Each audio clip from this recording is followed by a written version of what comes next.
what you wanna be.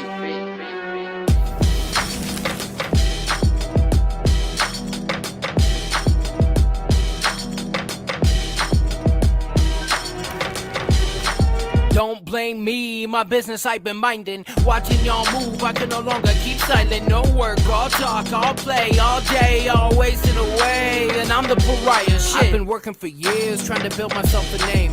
Hammer with the flow, I'm putting order to flame. Doing the work of foreman like I'm running the game. So when I speak it loud, they listen, all the same. This a unit of vibe and sound, I've got two hands bared. Building up for the ground, it seems if that thing is rare. Got them gloves on my hands, sneaking snakes with fangs bared. But I move too carefully for them to taste their hair. Y'all too quick to waste time, I ain't got a second to spare. From trusting the grip, it's mine, y'all better beware. I hold my people down even when there's nothing to share. And when we sell out, it'll only be the chairs. When I say we eat, dog, I really mean we. I ain't worried about what the fuck that y'all can do for me. See, family is family, and that's all that I need. Loyalty is all that I breathe, guess I'm a different breed. See, all I do is grind, the money will come. I'll keep walking my path at an XP till I see some. The weather been cloudy, but I pack me a coat. I've been through a lot, so I'll be proud when they crown me to go. It be an animal farm when you're looking out the window. Major collapses for mills and them pigs, man, they been cold. If you're farming for fame, that's gonna be your end, bro. You better read up before you end, bro.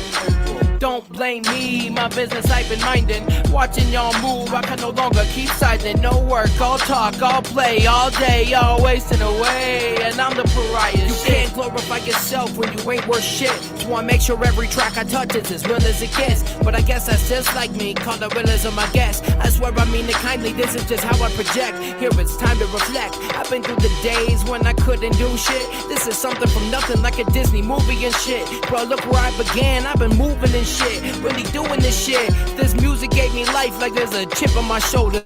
Moving like organized, that's word to my small soldiers. Archer with the sight, there's no way that I'm folded. Y'all be shaking in your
Always such a fucking headache.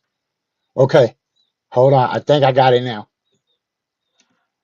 Okay. Oh my gosh. Okay. Tell me. Tell me. You know what happened is I forgot to turn my Bluetooth on because I got the Bluetooth mic. Does this work? Can you hear me? Yes. Oh dear baby Jesus. Um, every day it's something, right? Remember, that's the move. Okay, so check this out, man. Right off the bat, welcome to Coffee and Bong Hits. My name is Jesse. If you're watching this live, awesome. If you're watching this later, thank you for making time to check us out. And if you're listening to this in the podcast version, go download some other episodes. We got to get our numbers back up because we took a whole year off and our numbers plummeted. Luckily, our old episodes have enough value that we didn't plummet that far.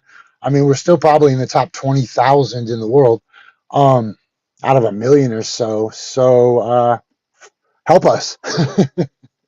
Help us. We need those numbers.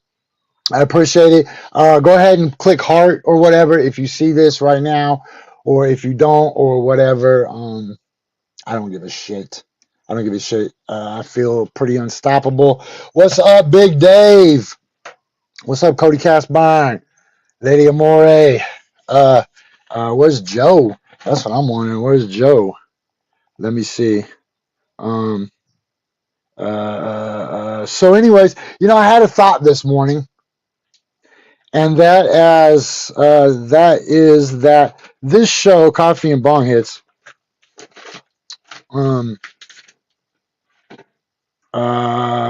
this is more than just like a talk show, because I've been doing it for a long enough time that you can go into our archives and you can look and you can see almost a daily and now a weekly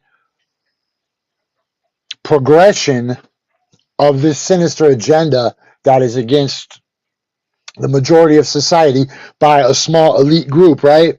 And when you say a small elite group, you're like, oh, Jesse, you mean like the Illuminati or whatever? No, maybe. I don't know who it is. I don't know who the bad guys are. Are they demons? Are they aliens? Are they reptiles? Or are they just greedy humans? I think it makes it easier if we attribute such malice and nefarious, sinister intent to aliens or monsters or reptile people or whatever, because it's really hard to fathom that other humans could not care about things like the poisoning of our water, the poisoning of our air, microparticles. It trips me out. Like, who's the first dude that decided he was just going to dump his toxic waste into the river and be like, that's a good idea? And then other people did it, and then other people did it, or there's a lot going on today. So look, we have a special guest today, my man Chris Humbard. Now here's the thing, two things. We got a shitload to talk about today, by the way. I got more special guests coming later down the road as the episode progresses. But right now, today is Chris Humbard's birthday. And for those that don't know, Chris Humbard is a dear friend of mine. He's been a guest on Fight Church Television a couple times when we have to talk about labor or union organizing or union busting or strikes or the ramifications of said actions or the reason that said actions are so important. He is the union master. He currently works at Pendleton Woolen Mills in a union job. He's a union rep. He is always a union rep. As long as I've known him, he's repping some union or another. And I remember one time he came on Fight Church. He came on Fight Church and he was a guest and we were having a great conversation. And this old man who used to always show up and heckle us, right? Old, dirty, nasty, drunk man, right? But whatever, you're not going to shake me. And you're not going to shake Chris. So the old man yells from the audience, "That's fine as long as it fits in line with the Constitution." And Chris pointed back at him and was like, "Fuck your Constitution, old man." Oh, that old man got up. He wanted to fight so bad. We had to kick him out the bar. I'm glad we don't do this show in bars anymore. I'm really glad. And to all my people that still organize events built around alcohol, I hope that you are able to someday pull those events into a more sober space. I know it's hard to get heads in the door when everybody's sober, but it's bringing down our people by incorporating alcohol into everything. It's crazy to look at the rest of the world's opinion on the United States. But you know what? Regarding alcohol, but look, I'll get into that later. I'm a little distracted. So this morning, I'd already planned on getting Chris Humbird on our show, right? But this morning, it became super relevant because I don't know if you can see this. It's a little hard, but that's the front page of the Vancouver Columbian newspaper. I don't know who reads newspapers anymore. My guy does, though. Are you around, Chris? So, the headline of this says Congress votes to avert rail strike. And you know what's crazy about this to me is that nobody's even talking about the rail strike really because corporate media doesn't want you to talk about the rail strike, right? They oh man, we're gonna get into that. Yo, shout out to Stand Up Fight Back. Yo, while we're waiting for Chris, let me shout out a couple of our sponsors real quick. Don't forget about I'm supposed to have I don't even have my overlay on. Damn rookie. Okay, look, don't forget about damn it. Oh, Chris is somewhere. He's probably preparing his notes or whatever. Hey kids. Oh, there he is. Let's run an ad for one of our sponsors, and then we're going to come right back with Chris Humbird in 20 seconds. Hey guys, do you need highly versatile amphibious footwear, specifically real Crocs, but are terrified of falling in love with them because they're so awesome and you're afraid that you might become the guy that wears them to church or wears them with long pants? I got your solution like I always do. Get some fake Crocs. Fake Crocs brand, fake Crocs specifically. Don't get the fake Crocs. Get real fake Crocs brand, fake Crocs, because they'll break long before you have a chance to fall in love with them. All right, there was a commercial. Get your fake Crocs. Look, let's quit messing around. Look, we're wasting this guy's time on his birthday. Look, let's put him up there. Yo, Chris. Hey, how's it going, man? Good. I can't see your face. I don't know if that's how you want it or not. It's your call. I'm having a little bit of technical difficulties with my phone charging right now, so I got to have it this way. But if that's okay, I'd love to get into this. Yes. Let me just get out your way. Tell us what's going on. Okay, so like you're saying, though, there's a lot of sinister activity going on in this world, and as always, the media is never going to, the more silent the media is, the more sinister it is. So what we're dealing with here with this rail workers potential strike issue is, we need to do a little background here first. Yes, sir. 100 years ago, 1920, 102 years ago, Congress had passed a law it's called the Rail Workers Act, something along those lines. And the intent of this legislation was to prevent a rail strike, because at that time, a rail strike had crippled the economy in the wake of World War I. And at that time, rail workers were facing even more dangerous conditions than coal miners. So they organized, and they were so successful at organizing that unfortunately they caught the eye of the government and the rail barons, and they passed legislation. And this legislation is where we're at here today. And some of these headlines you're seeing in the media are very deceiving and very confusing. So as we saw today, we see a headline that reads, Congress averts rail strike. And that's about the biggest bullshit that I've ever heard. And the reason for that is because, well, how would you like it if the government, how would you like it if you were a worker, especially a worker in a union, and the government came in and told you how to do your job, or to, not only the boss is telling you what to do, but now the government is telling you that you have to do this. Okay? So, this is just a normal product of capitalism and a capitalist government. So what we're seeing here is headlines saying, "Oh, well, we've got some of these unions. We've got a minority of unions. There's multiple unions that are involved in this rail workers' potential strike, work stoppage. Most of the unions have voted to ratify this contract, but the few unions that have said no to this contract actually represent a super majority of the workforce of rail workers. Like, we're talking 80% of rail workers here. So that's why this is a big deal.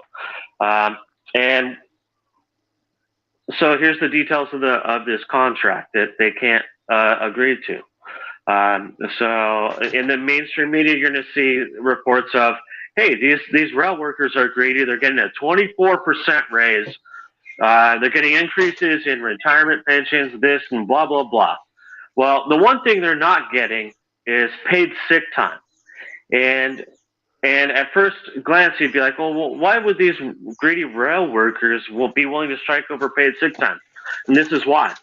It's because over the decades, the railroads have been consolidated into a select few hands of corporations, much like the mainstream media, much like any other industry that we've seen. We've seen consolidations, mergers, and just super capitalism, okay? Profits at all costs. So we're seeing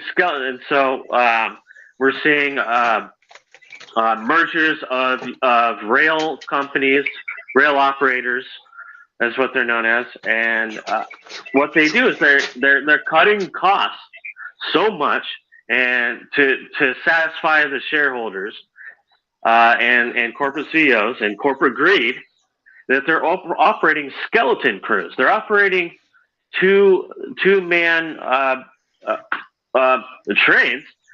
I don't know if you have noticed this, but we're seeing trains that are longer and longer and taller and taller. And there's a reason for that.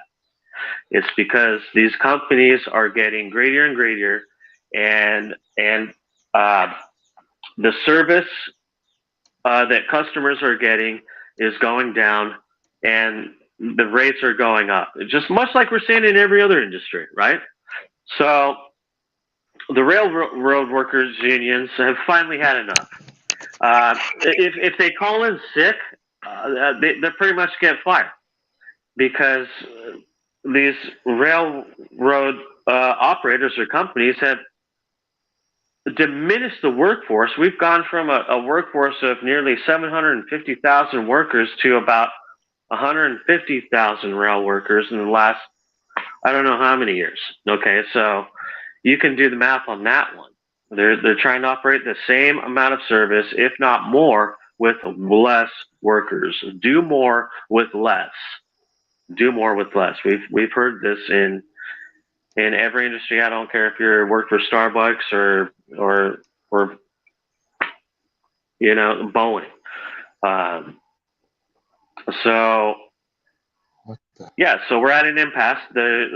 These rail workers have been working without a contract since, I believe, the last 3 freaking years.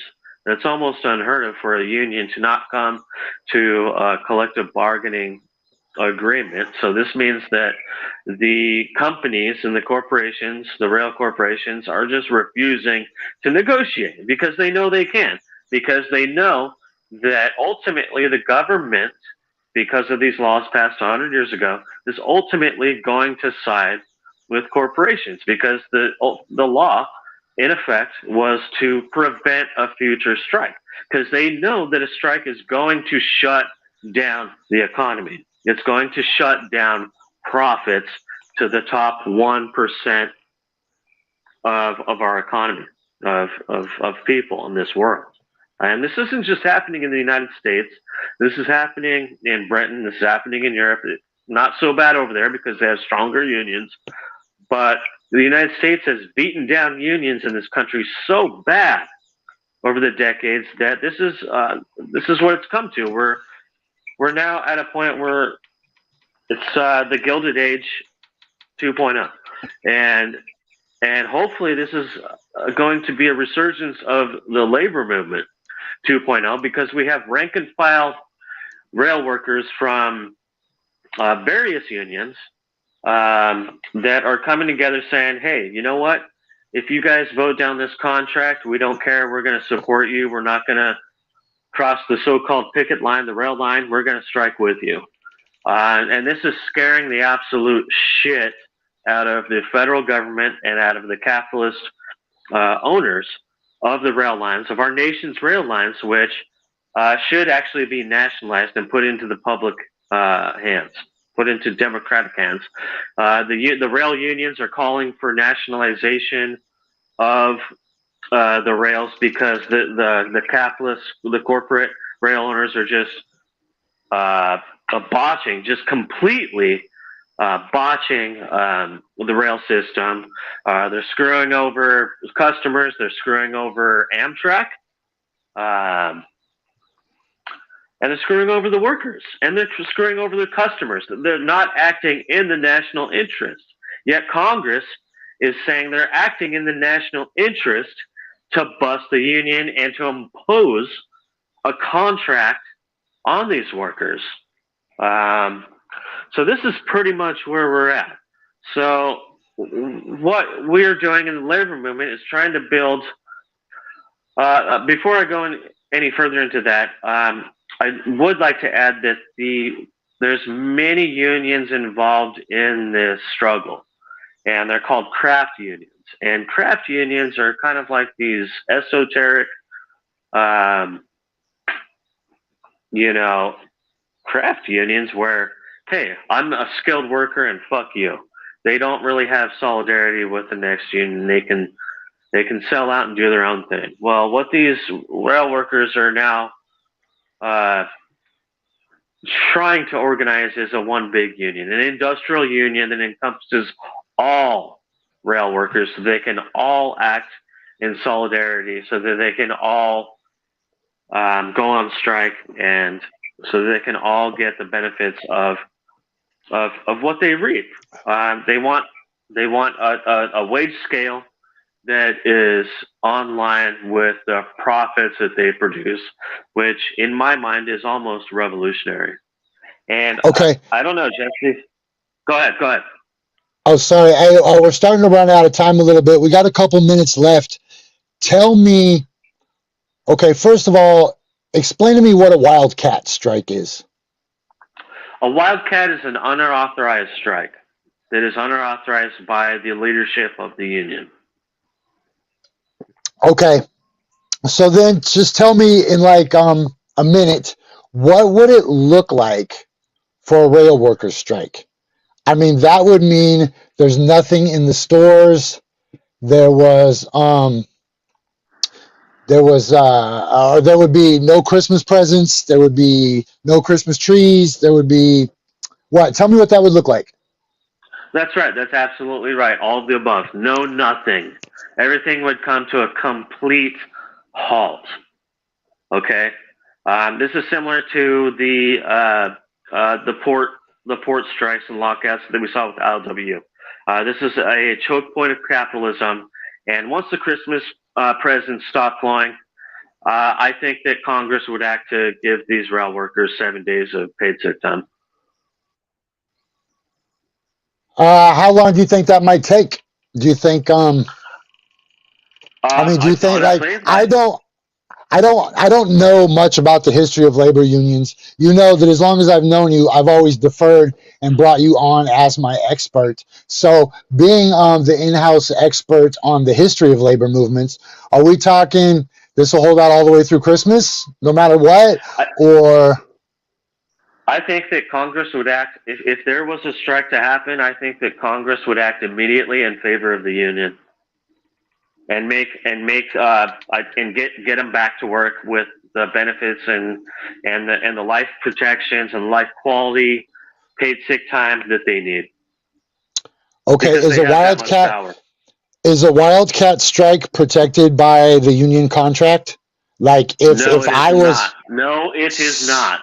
Technically they can all get fired, but if 90 to 99% of these workers aren't, you can't fire them all.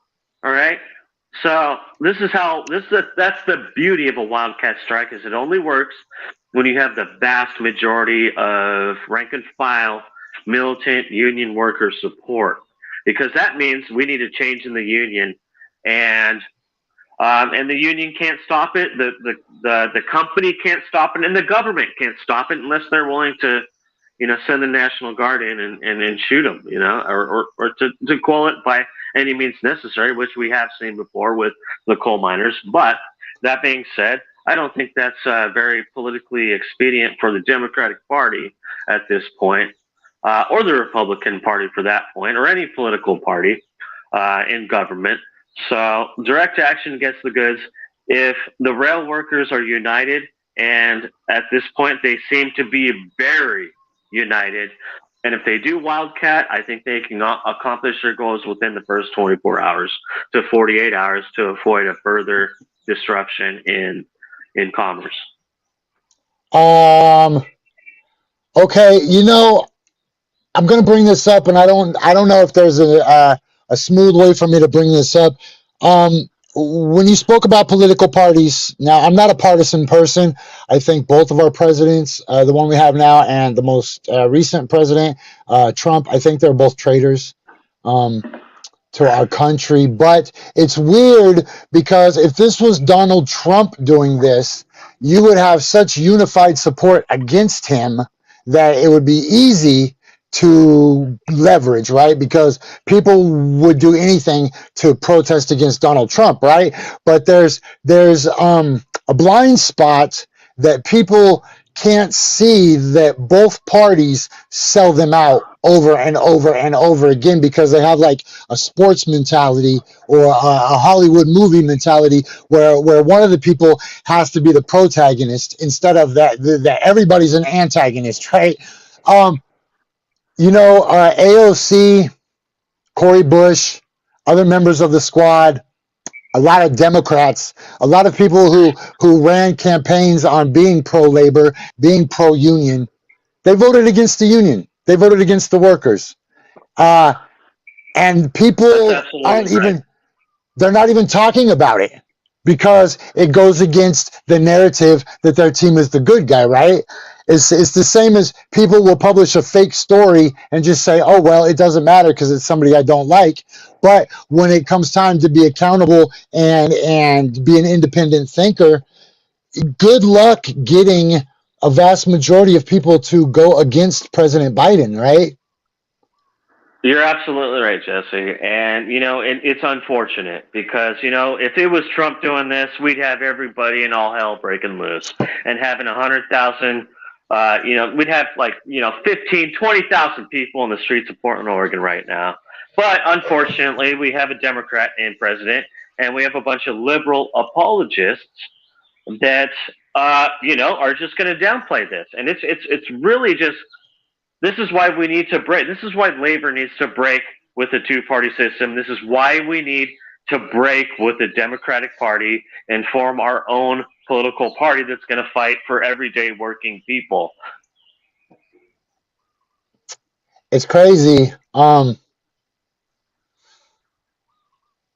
Here's the issue: is it's not even incrementalism anymore. When I was younger, right, or when I was on MySpace, or even before that, like when I read Behold a Pale Horse, and they warned us of this impending world that's coming, and there was always the analogy of the frog in the boiling pot of water. But I like to mention that we're way beyond the water boiling. We're way beyond the pot not having any water anymore. The pot is now scorched. The frog is burnt up, but people still can't even see it. And the destructions of a labor movement is huge. Like historically, and I'm not just talking about. So, Chris, remember when I first met you and I told you I didn't like the unions? Remember? Do you remember? And then you explained to me that the unions are the only people with the capital, with the influence, and with the finances to be able to really stand up to the United States government, right? And That's right. I see a moment like this as really being pivotal and crucial when we're talking about a paved road to absolute tyranny, right? This is our next port shutdown movement, and this is how we also save the environment. And yeah, this is our next, and you're absolutely right, Jesse, and I'm glad you brought that up because we were all down there at the ports, touting workers' rights and also the environment. The rail workers union is also touting, hey, there's going to be a disaster with these long trains, super trains, and look what they're carrying. They're carrying coal. God knows what they're carrying, and they're going into communities. They're going into small town, rural communities. They're going into large cities. Okay, and the rail workers union is fighting back against this. And the people need to know about this is that these rail companies are putting our environment, they're putting our communities at risk and in peril. Okay, I think that's a perfect way to get out of here, Chris. Hey, happy birthday, man. Thanks, Happy brother. Appreciate it. effing birthday. What a treat. I didn't even know it was your birthday today when I reached out to you and tried to book you. Man, I really appreciate your time. I appreciate your efforts. And if this continues into the next week without a resolution that works for the people, can I get you back on next week?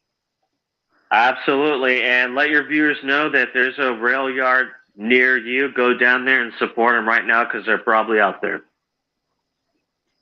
What a perfect way to close that. My man, Chris Humbird, member of the Ocupaderos. Don't forget, Occupy Portland used to have a softball team. And I was the manager. And Chris was one of my star players. And don't forget, we shut down the ports before. I actually ended up on the front page of the Oregonian shutting down that port before. So, and not even really because I was down with the unions, just because I'm down to shut shit down. Okay, look, we ran a tiny bit past our we ran through the stop sign, so let me just drop this. I know before anybody comes in and asks where she is, it's halftime. Brought to you by the Kudoken Flight Lounge. Look, let me just do this. Here's some Red Panda for your ass.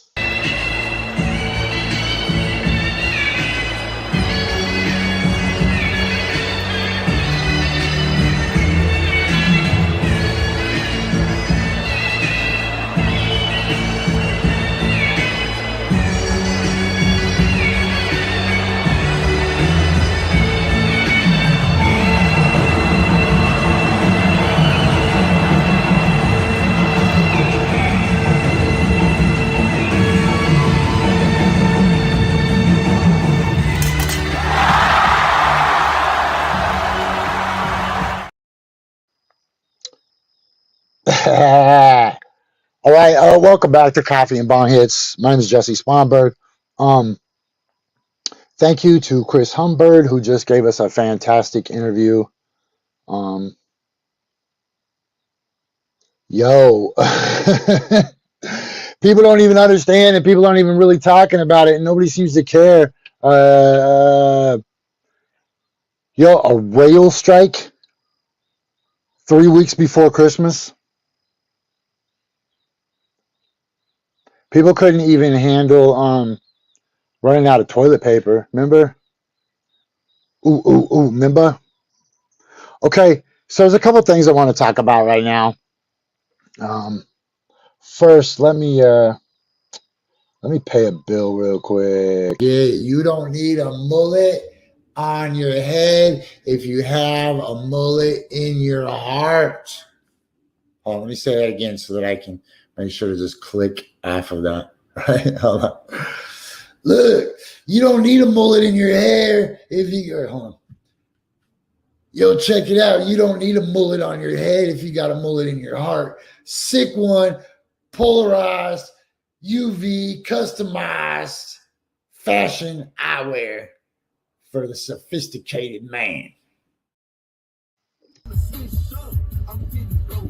We are the best. We are number one. You guys are sucky. We're going all the way. We are the best. We are number one. You guys are sucky. Yeah, we're going all the way. We're the best.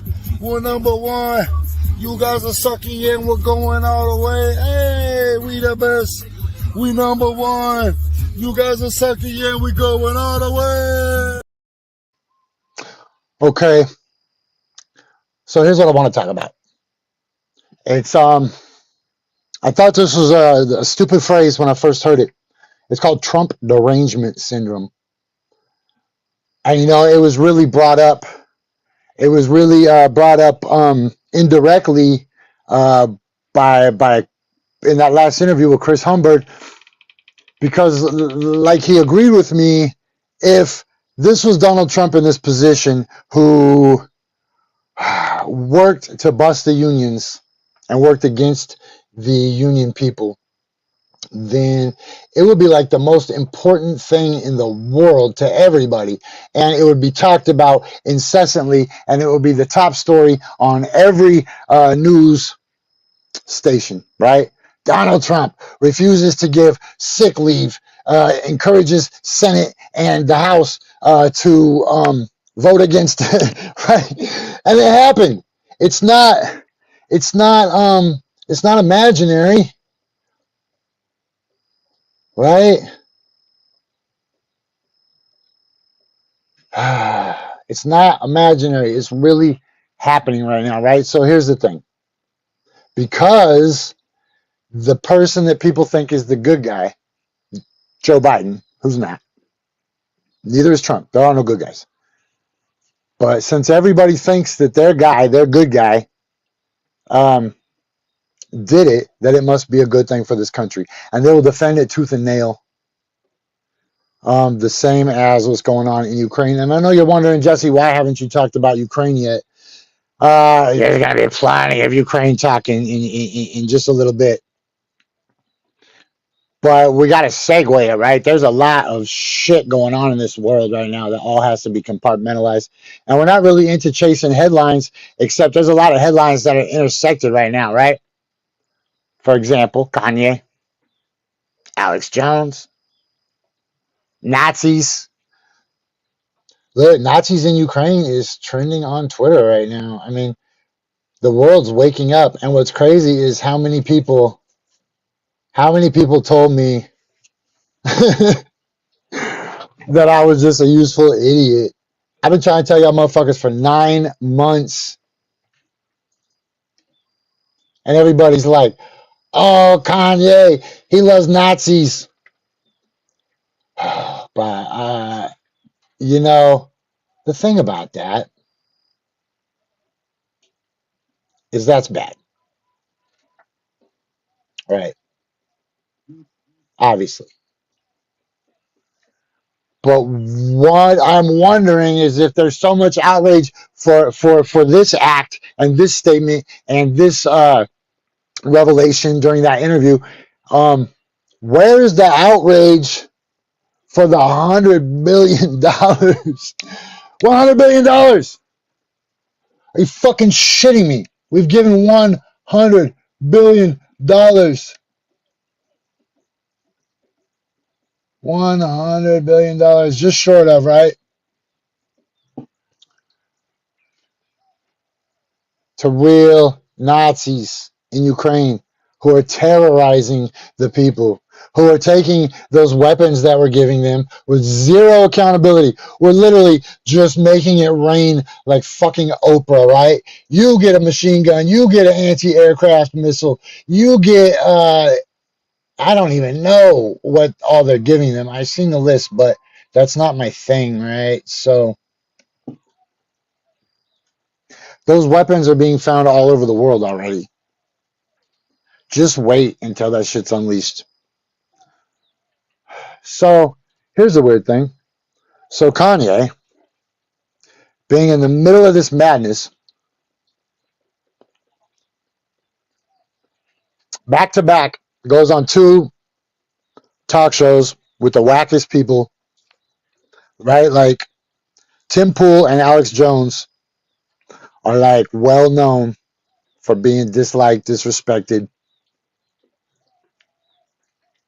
as being tools of the establishment, right?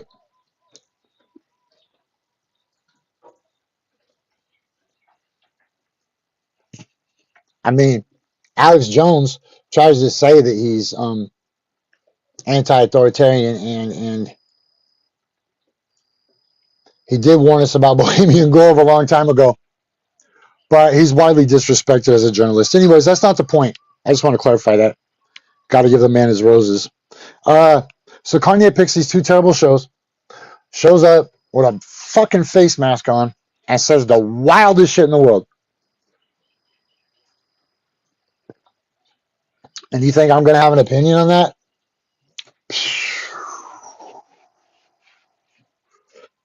Nope. I don't understand none of it. I don't understand none of it.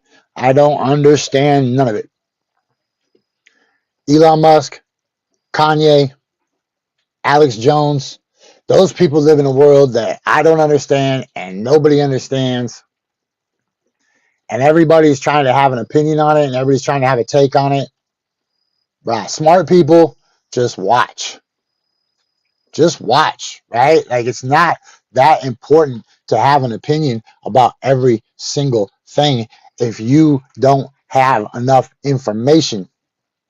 For example, last night I learned that that mystical symbol that everybody thinks is a swastika was actually something called the Raelians. And so everybody is a cat chasing a laser around the world. Wherever the news media tells them to look and go run, they just run there. They don't question it. They don't ask. They just run as fast as they can to copy and to parrot a legacy media talking point, or the Pentagon's talking points, or a corrupt president's talking points. They don't care. Like, we literally don't need the government to brainwash us because we're brainwashing ourselves. Does that make sense? We don't need the government to brainwash us when we brainwash ourselves. And when I look at these people, there's no difference to me, man. There really, really, really, really isn't. Between the red hat wearing people and the blue hat wearing people, to me, they're the star-belly sneeches and the ones with no stars on theirs, right? I know people overuse the colloquialism, 2 wings of the same bird, but it's really the truth.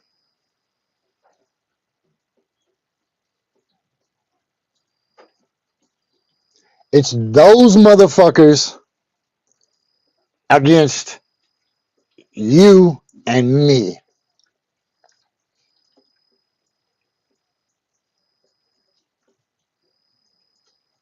And there's people out there that help it.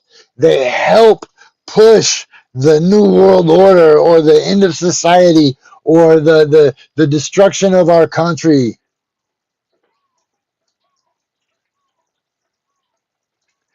People can't afford food. People can't afford gas. People can't afford rent. There's giant rent hikes coming.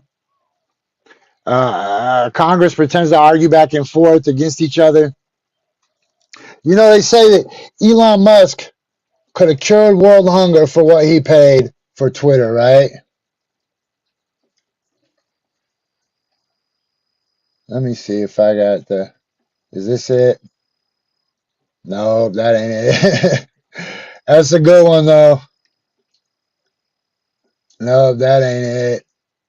That ain't it either. Look, they said Elon Musk could have cured world hunger. Hold on, let me get my overlay back up there before I say this. They say Elon Musk could have cured world hunger for $44 billion, what he paid for Twitter.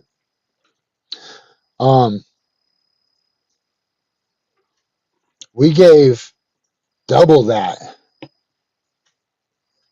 to an unnecessary war that was absolutely unnecessary. It could have been averted and avoided at any time in the last 8 years. That's twice as much as they say Elon Musk could have cured world hunger for, right? And why did everybody say that? Why did everybody say that? Like, everybody echoing the same exact fucking point. You could have cured world hunger for that.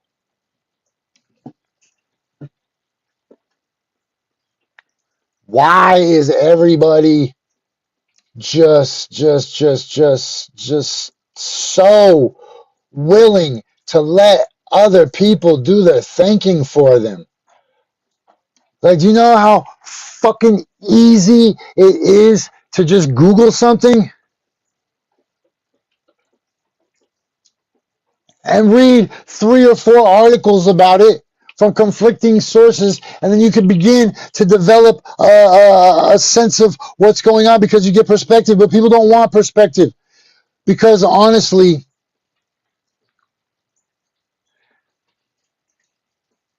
look, you're not going to get me to start just bad mouthing my fellow man. Today, I'm gonna be on my best behavior, and I'm not trying to put no negative energy out there. But honestly, I feel like 90% of this world are just dumb as fuck.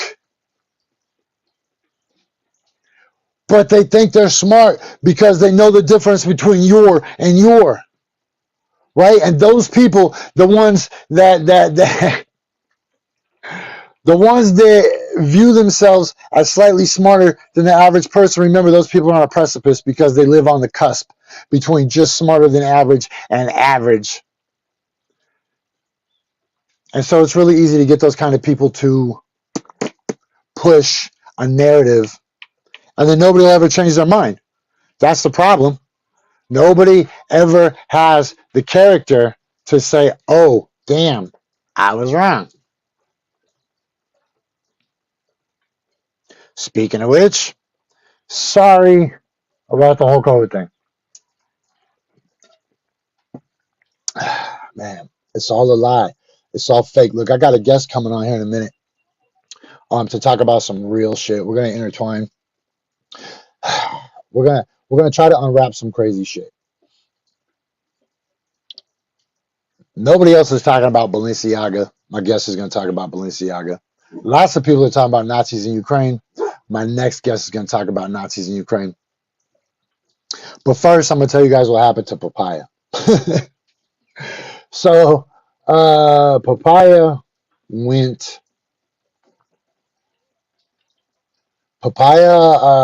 kind of stopped being cool and started being predatory to the other creatures here in the property.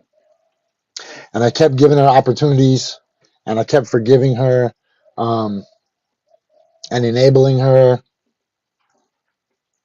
And it backfired on me, and she killed my fucking rooster. And I'm super mad about it. But you know what? After she killed my rooster, I still forgave her. I just kept an eye on her. And then on Thanksgiving, I trusted her for 2 hours, and she attacked the pig. Not Mo, she attacked Shaka. So, bad. He's okay, but it wasn't good.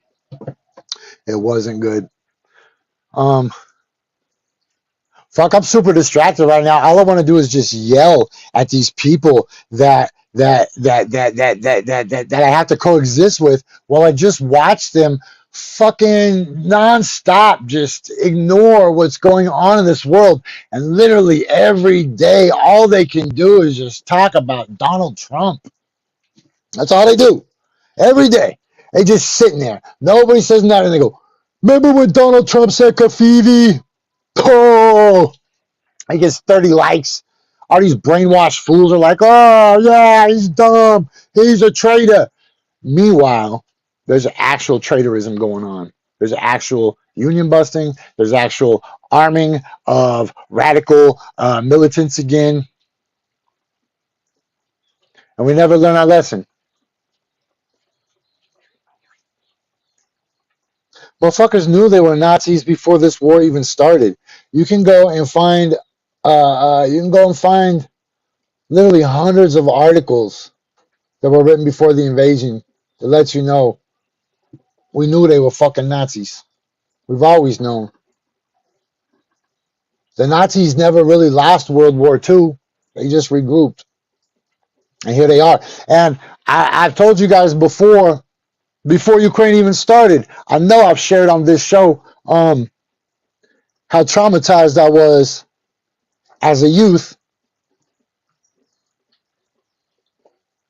trying to figure out how the Nazis were allowed to rise to power.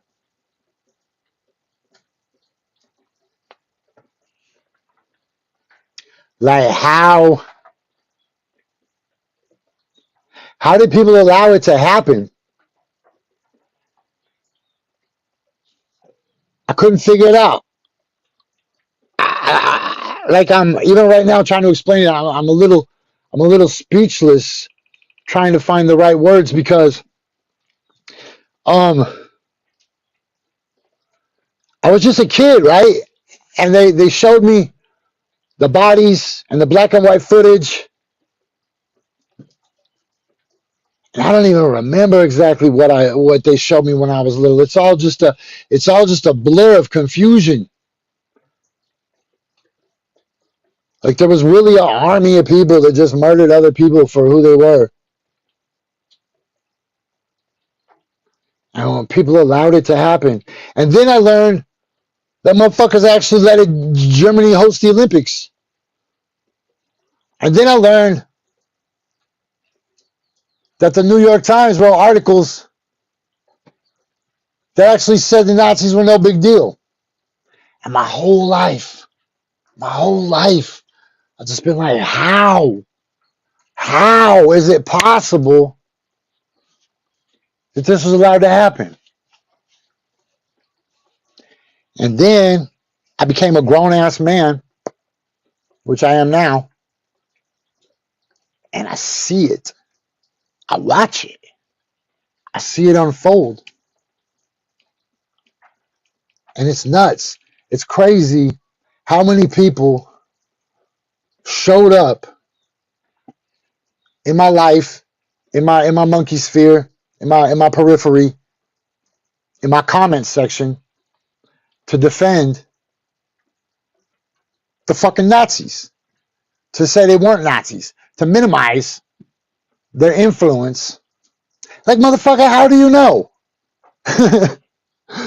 How do you know they're not? If somebody tells me somebody is super awful, the first thing I'm going to do is say, oh shit, let me research this. And then once you research it,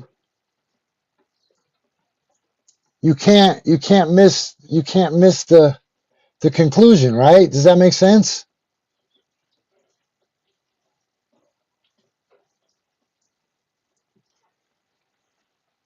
You have to be purposely missing the conclusion to miss the conclusion, right? And why is that? That's what I don't understand. Why? Why if somebody tells you somebody's a Nazi, it's got to be more than just Russophobia. It's got to be more than just, 50 years of brainwashing through Hollywood and through fiction and through false adversarial relationships. Over the years, we play against these people in the Olympics.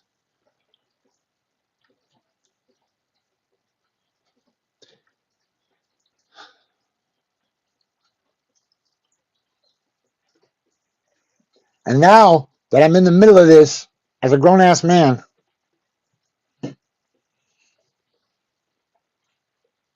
I'm just dumbfounded and stupefied that there's a preponderance of evidence. Like, man, look. Let me see. I got a notification. Man, look. I'm gonna show you guys.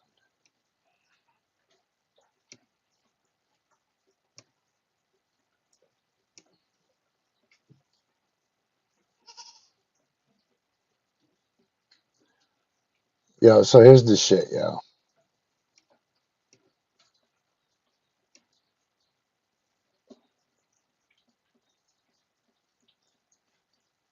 You know that picture they used to show people where everybody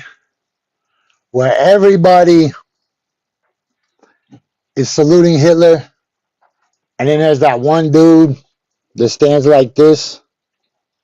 You know that famous photo? That's who I feel like.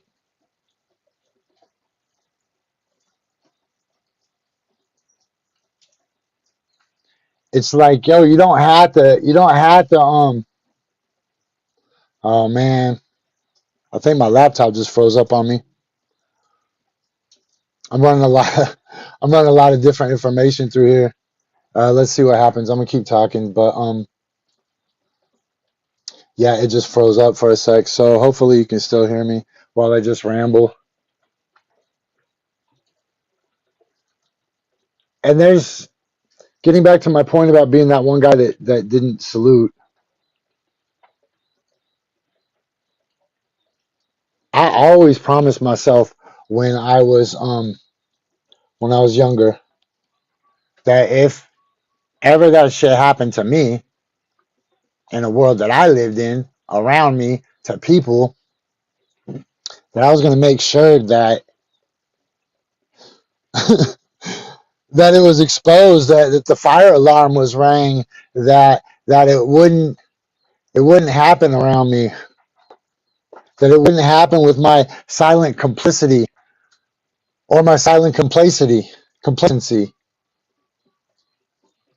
And for some reason, our laptop is still. So I don't know what graphic is on the screen right now. It might just be an old tweet. It might just be my face. I don't know. It might be the back of my head. But I hope. Shit, it's raining out here now. Hey, for those who have been loyal listeners of this show on the podcast, I really appreciate you guys, because that's the only measure. That's the only measure, really, of our listener base, right? People all over the world. I just want people around the world to know that not every freaking American co-signs for this crap. And I understand that people around the world, whether you're listening to us in India or maybe you're listening to us in the Ukraine, or in Ukraine or in Russia, or maybe you're in an EU country, reach out to me. You can find me on my Twitter. You can find me on my Facebook, but I'm always blocked on Facebook, so it doesn't really do any good. Wow, it's so crazy that my laptop is completely frozen up right now. Like, absolutely frozen. I don't even know if this is working. Let me see what I could do. I might be able to make some moves. Hold on.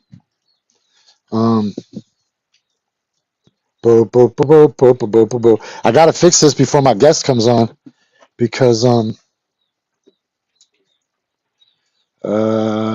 enter studio. Hold on, let me see what's happening. Sorry, guys.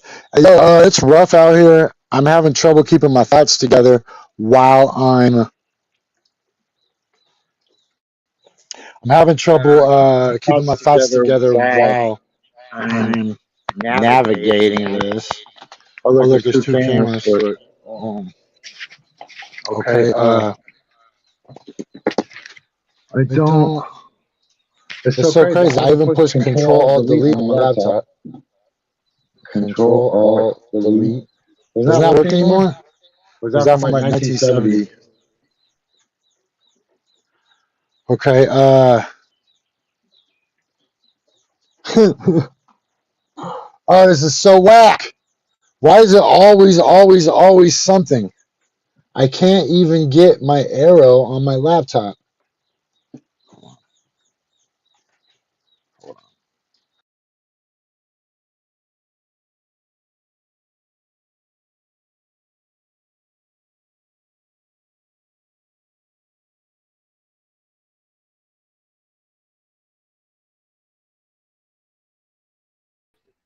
Yo, hey, I swear to God, it's always something.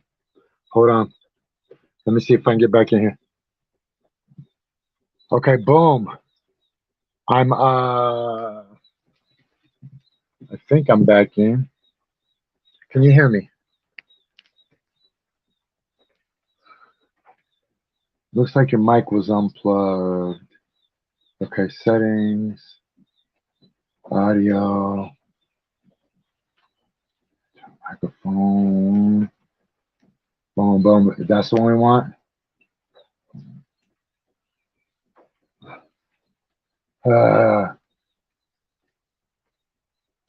Yo, is this the one? Why isn't it? Yo, yo, yo.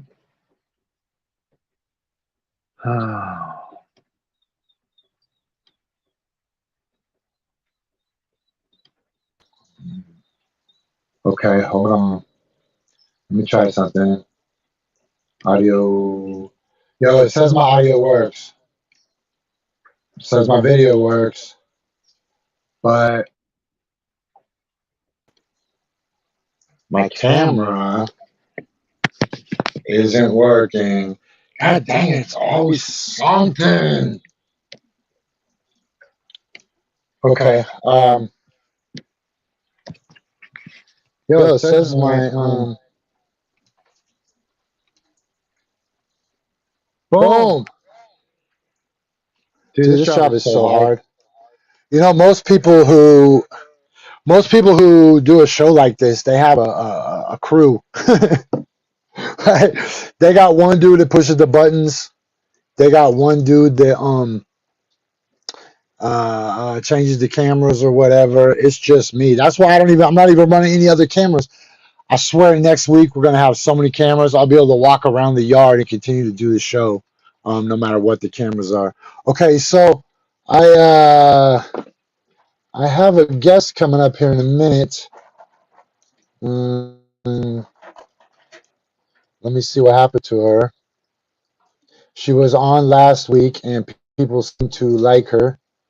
Her name is Heather, and I first found out about her at Standing Rock, and then I followed her adventures for years. And we're going to talk about the intersectionality of a lot of different things going on. I hate chasing the laser, but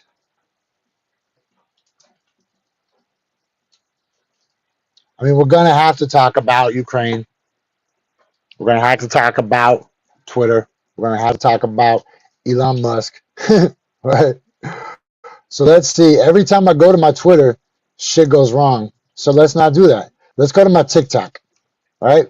Let's do that. Let's skip Twitter. Let's go to my TikTok and see what the hell is going on my TikTok.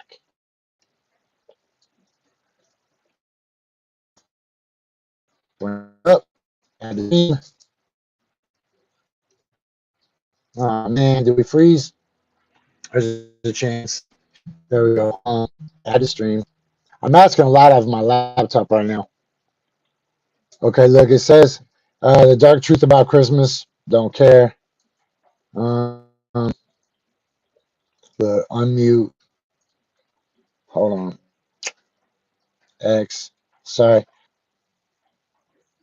Look, a chemtrail video. Okay, so M able to alter the course of the weather. Is unmute.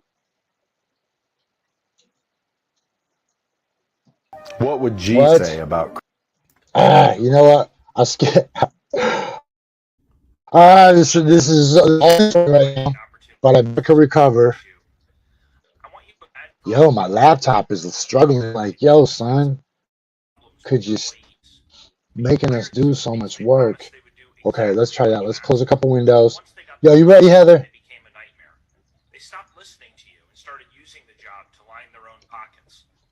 Boom. Hello, dear. How you doing? Frustrated. What's going over there? Man, all my buttons are crazy, and my laptop is not performing at the highest level, so it's making the whole show just irritating. Can you hear me okay? Yep. Can you hear Okay. me? Yeah, I can hear you great. How's the weather over there? Gray. It's gray. You don't have any Hawaii. snow? No, not Hey, yet. hey, it's gray and rainy in Hawaii today. Plus, we have a volcano, so our air quality is a little lower, but I'm doing okay on my side. Tonight, I'm gonna actually go drive to the other side of that. Well, like the middle of the island is kind of where the lava is right now, on top, coming out of the world's largest volcano. If you measure it from the bottom of the ocean up, right, Mauna Loa. So there's Yeah. actual real life lava pouring out of there. So tonight, I'm gonna go over there. Please don't rob my house if you watch this show and you know where I live. Please, because I have mean dogs, and my pigs will fuck you up. I bet the pigs are I worse was- than the dogs, huh? They're all suckers, really. Nobody can defend this place. I guess the goat is probably the toughest one because he's got horns. Um, man, I was just ranting about Ukraine. You know, I saw the Azov was trending. I think it was yesterday, and then Ukraine Nazis is trending today on Twitter. Yeah. But you know what? You won't hear any mention of it. You won't hear any mention of it on Facebook. It's so crazy how everybody wants to sit on Facebook and say how dangerous Twitter is or how dangerous TikTok is. It's like, bruh, did you not watch The Social Dilemma, or have you not listened to Zuckerberg talk? That Facebook is by far the most nefarious platform, right? Out of Zuckerberg's own mouth, he admitted that the FBI has encouraged him to make decisions about what people can say and what is boosted or lowered in the algorithm for multiple reasons. It landed on my radar over the president's son's laptop, and the larger context is that the FBI and the government controls what you can see and say and do on Facebook. Right? I've been on a shadow ban since like 2016. You know, I used to be able to share. I used to be able to share an article or something and get hundreds of shares. I used to be able to make a post and get hundreds of shares. Now, Facebook will show me that 15 people viewed my video, right? I got thousands of followers, but 15 people saw my video from this morning, right? Sometimes it'll be like 100 people saw your video after weeks, right? That's why I built my own platform. So now, Twitter. In this country, it's an infringement on our freedom of speech. It's essentially muting us, our opinions, our thoughts and views, without any legal ramifications. Like, I feel like for the past few years, since Facebook started putting people in Facebook jail, I've been put in Facebook jail so many times for a joke. Like, it was supposed to be funny. And I'm in Facebook jail right now. No, Mm-hmm. I've never been put in Facebook jail for anything bad. It's usually for a misunderstanding of my context, or because I shared an honest news article. Like right now, I'm in jail for sharing an article, a 30-day ban on going live because I shared an article about the president's kid's laptop. All it was CBS News finally admits the laptop is real, right? That's it. That was the article. And Facebook said, you violated our shit. Here's 3 days, no Facebook at all, 30 days not being able to go live, and 30 days of your posts being lowered in the feed. Right? I feel like if they don't like what you post, even if they can't revoke your posting privileges for that specific post, they will go back 4 or 5 years ago in your post and pull something that you posted with no ill intent, but they'll pull it out of their ass to put you in jail for 30 days. And, you know, in 2000, in 2000 and, it says my laptop's not plugged in. Hold on. Oh, it's not. My bad. Okay, sorry. My laptop was dead. Good thing I got solar power. We're back in business. Okay. So, you know, a couple years ago on this show, we covered the Senate hearings live. Right. We watched Zuckerberg and Jack Dorsey and the other people get grilled over Russian disinformation. Right. We saw how the government threatened the social media companies with breaking them up, with demonopolizing them, with putting restrictions on them if they didn't cooperate, right? What that did was they opened the door. So not like it wasn't already a CIA op app, but now you know, they get talking points from the Democrats. They get talking points from the FBI, and they don't deny it. And so now everybody's worried about the Chinese government on TikTok. Okay, that's valid. But you know, pull the plank out your own eye before you talk about somebody else's splinter, right? And so now the focus is on Twitter. And Twitter has been guilty of the exact same shit that Facebook has been guilty of. But now Elon Musk is coming out and he's exposing all of it, right? He's opening the informations. He is being transparent about the workings of the company and their role in the past and their policies, which might be counter to what we believe would be free speech, right? And everybody says, if you don't like it, go get your own platform, right? So then homeboy gets his own platform, and then everybody in the world has the exact same effing opinion, right? Look, boom. Here it is. This is extremely dangerous to our democracy. Right? Everybody in unison repeating the same exact effing message. And nobody has any shame about it. Nobody is bothered or mad by the fact that their political opinions are lined up with the Pentagon or lined up with what they now call legacy media. Let's just go look. I think a lot of people's political opinions are not even their own because they haven't had enough information fed to them. Because a lot of people, I feel like, unless you're passionate about civics and politics, it's really difficult, even when you are passionate about these things, to stay on top of everything that's happening. So a lot of their opinions are opinions that have been like force-fed to them. You have a lot of ignorance and hypocritical things that just absolutely don't make sense at all in my world.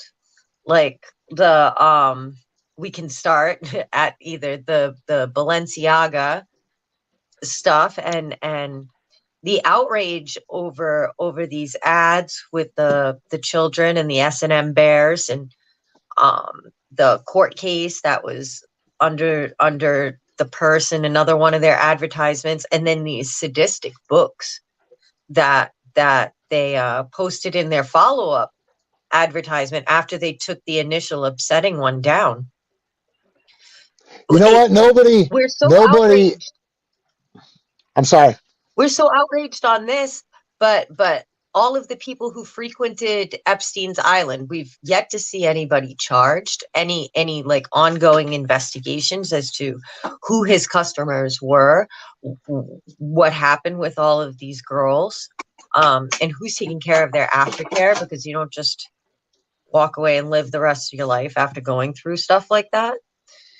And then the Kanye's all over the news because he made some, again, anti-Semitic comments and statements. And I kind of wonder on his behalf how much of it is deliberate instigation because he's looking to bring talking points to the forefront and to the table, and he has that power being in his position that he can do things or say things that will be notable and make the news and start a conversation where people are talking about, like, the Nazis in Ukraine, and that's trending now, where before you didn't really hear much about it. You really had to struggle. Okay, stay with me. And I said this earlier that I'm not smart enough or privy to enough information to have to be able to speculate on what's happening. But Kanye specifically picked the two craziest people he could go and do an interview with, right? I mean, going on the Alex Jones show wasn't like an accident. He purposely put himself in the worst place possible, right? And then he followed that up by saying some of the craziest shit you could ever fucking say, right? I mean, purposefully inflammatory shit designed. You know what I'm saying? It's not like they're like, oh, look what we discovered about Kanye. No, Kanye's literally saying it. And he's wearing a black mask, and he brought a fly swatter. He brought no, not a fly swatter, a butterfly net. I'm sorry. Yeah,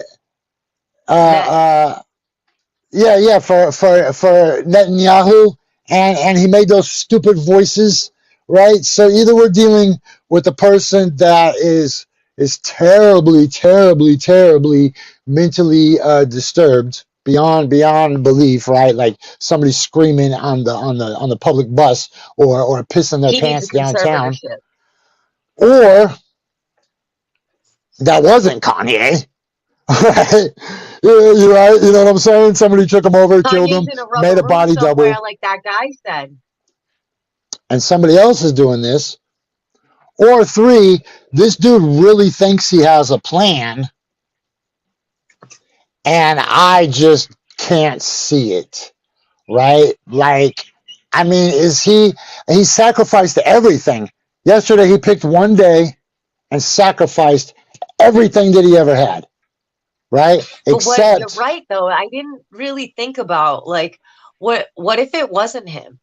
What if that guy who made threats, like there was, I don't know if it was a producer or somebody who he was doing business with. It was on video. He read like a message that he got from this guy. And this guy was like, look, we can either do this the easy way or the hard way. That's his trainer. You medicated. Dude, that trainer dude isn't really a trainer. He's like a Canadian Secret Service dude or some shit. No, like there's no mistake that people are messing with Kanye's brain. But like, why would you have a zip up hoodie covering your face when you said all this weird That's shit? Balenciaga. That zip up hoodie is like that, yeah. And that's weird. Okay, so then last night on Twitter, he started tweeting crazy shit, man. Like, look, like he started saying, pray for the Balenciaga people. Don't be mad at Balenciaga. Look, I'm gonna show you, bro. Hold on. He was just talking shit about them, like the day look, I'm before. telling you, talking about them using children, and that's look, weird. and he dissed Dave Chappelle. He said, oh, you know what? They pulled his account. I can't even go find it on Twitter to show you what I saw.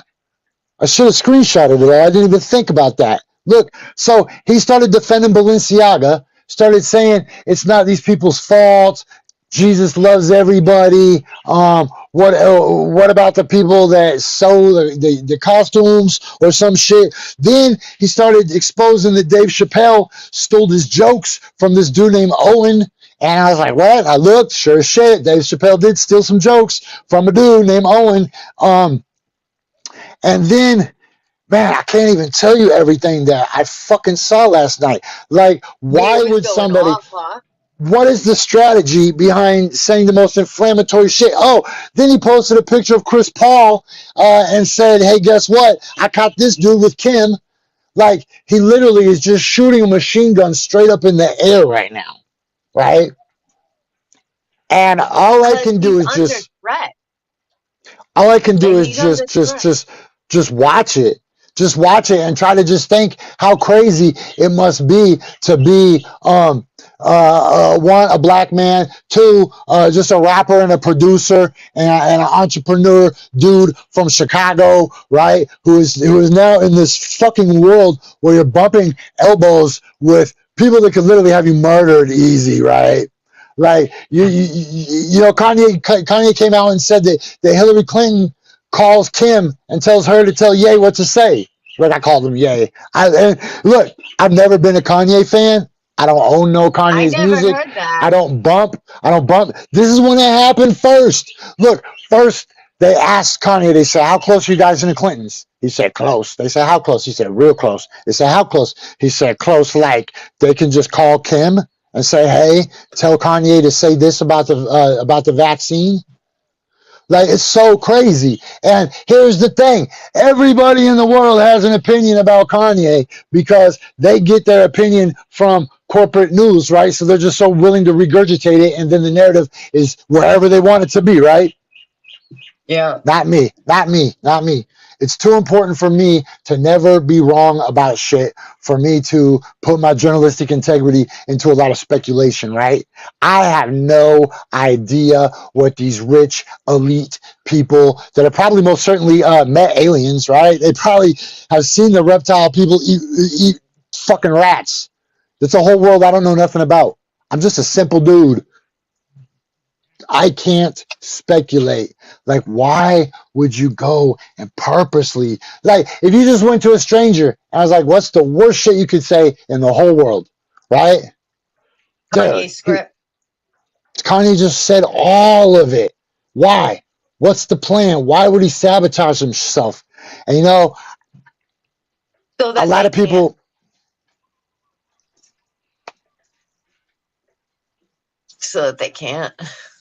I feel like the Kardashian clan they're like an octopus with their tentacles all over every industry as far as like celebrity and in Kanye's world, and I'm sure they've been dealing with him. Yeah, he's mixed up in that world. Kris Jenner mad at me. Because look, these people, these aren't normal people, right? These are people that Balenciaga, the Balenciaga saga of the ads and the marketing campaign and the children and the teddy bears and the Kardashians and Kanye. This isn't just a random ad campaign. This is a lifestyle for these people, right? And when Kanye comes out and tells you that he's scared for his family, these are the kind of people he's talking about. And, you know, we know that there's ritualistic, satanic cults that may or may not be injecting adrenochrome, right? And the border of between Mexico and the United States might or might not be a giant human trafficking hub. But I know that the fucking president of the United States right now is under congressional investigation for human trafficking, amongst a bunch of other fucking crimes. And you can go Google it. It's not a secret. And people are like, that's just Russian disinformation. It's not, man. It's not. They more on everything. You can say anything, even just like questioning, because it's healthy, right? It's healthy to question the world around you. It's healthy to want to know why. And even for just like questioning, like hearing about the Azov Battalion, hearing about the national holiday for Stefan Bandera, all the various flags. Like some people There's like 2 or 3 different flags for Ukraine. There's the red and black one, the blue and yellow one. There's several, and I feel like anytime you question anything that should be questioned, you get labeled Nazi disinformation, Putin troll. Like it's you can't even talk about it. There's 2 things they'll say. They'll either ask you, why are you a Russian agent and how much either George Soros or Putin or whoever else is paying you. Or the other thing is they'll just immediately change the subject to Donald Trump. Like, what? What does Donald Trump, why does Donald Trump have to do, what does he have to do with any of this? Like, fuck Donald Trump, but what does he have to do with any of this? They'll be like, oh, remember that one time Trump misspelled Kafivi? Oh, there's literally people that still talk about that to this day. Booker looked at the sun. Oh, yeah, remember when he looked in the eclipse? Oh, I'm so much smarter than him. It's crazy to me. Whoops, let's, I didn't mean to do that. Here, let's, boom, there you go. Let that shit out, son. Okay, okay, so let's, here's the craziest part. I said all that stuff about Kanye because now it does have, oh my God. Is it up? Can you see all these tweets? Yeah, all right.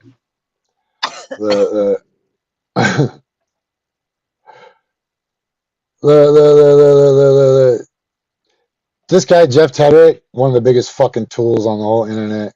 Him and Rob Reiner,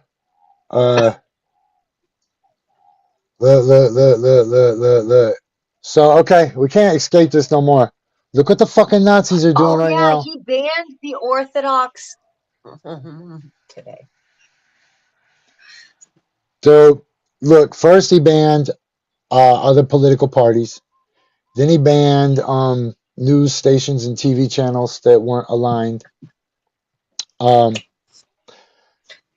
Now he's banning religious institutions that don't align with the state, right? Look, one thing I'll never do is I will never compare somebody to Hitler. I just don't do that kind of journalism. But I can say that this dude is going to go down in history as one of the top 10 fucking most slimiest motherfuckers that ever exist, right? Like, for anybody right now to try to deny that these are real life fucking Nazis, man. the ones, everybody's like, they're not Nazis. Then where the fuck are the Nazis right now, right? Oh, you're talking about the people you don't like? Oh, that guy's a Nazi. Oh, that guy's a Nazi. As soon as you question Ukraine being Nazis, the first thing, and I've had this same exact discussion so many times, the first thing they say and they bring up is the Wagner Group in Russia. The Wagner Group is a private mercenary group. It's a company. It's a private company. They are not government sanctioned. They are not like a National Guard battalion. They do not wear government uniforms and patches and badges and medals. They don't. The Russian government does hire and pay them, but they do not represent the Russian government. The same thing with the Nazi holidays. Yes, we have had Nazi parades in Boston. It's frowned upon, but it's happened. The difference is that it's not a national holiday. There aren't people marching up and down the streets with torches in their hand, singing the praise of some Nazi war hero and getting a paid day off. That's the difference. Here's the thing. So the thing is, within the ranks of every country, there are white supremacist ideologies, and there are people who support Nazism in all its forms, right? The difference is that there's actually a governmental institution in Ukraine that is pushing for the separation of a white European ethno state, right? This is a traditionally mixed Slavic They're country open about where this. a Is what they're large, open about it. yeah, I mean, They they don't say hide they it. want to join the EU, right? And it's not just a few random fringe people, it's an entire culture. It's like defending the KKK.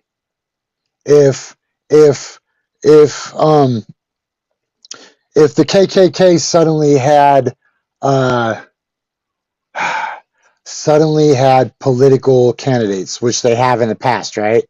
Like Right. your goal is literally a white separatist state, right? Without orcs, as they like to call them, which is basically the N word for Russians, right? And they frequently use it, Yep. and they teach in their schools.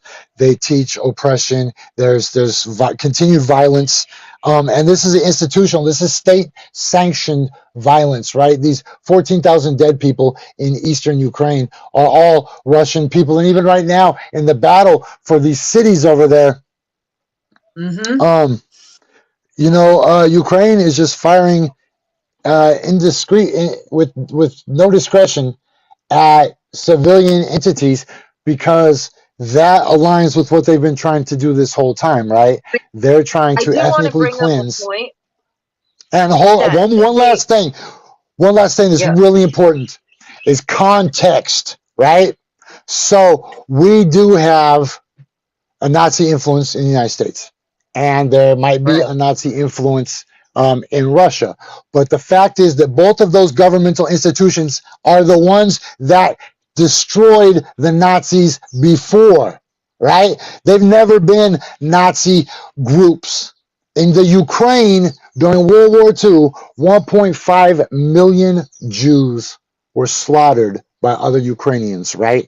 So they Right. have a track record. They don't get the benefit of the doubt, right? You give the benefit of the doubt Uh-huh. to Russia because Russia lost, 20 million people fighting the fucking Nazis? You give the benefit of the doubt to the United States because we're the land of the free, the home of the brave. We stormed Normandy, right? Even though many of our corporations cooperated with the Nazis, even though people in New York City Yep. threw black tie fundraisers for the Nazis with giant swastika banners in the back, right? And now We here we hired them are. after the war. Here we are duplicating that effort right now. And we're not talking about preserving democracy. We're talking about giving a white supremacist state $1 billion worth of cash and weapons that they are losing, that there's no accountability, no inventory, no transparency, and all over the world, really bad people are getting caught with these same fucking weapons, just like I warned everybody 8 months ago what was going to happen, just like these sanctions that I try to warn everybody about. Here's the crazy thing, Heather. I haven't been wrong about one single fucking thing so far. And I've put my ass out there and said I trust my fucking research, and I trust, Yep.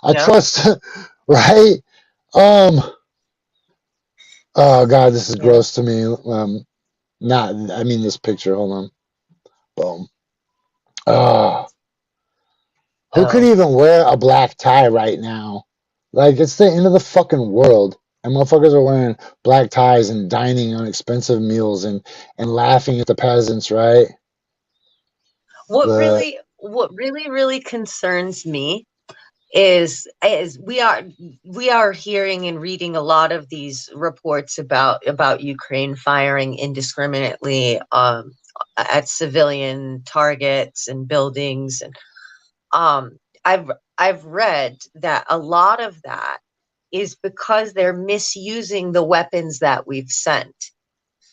Weapons like the yes, S-300 is a defense missile. It's supposed to go from ground to air.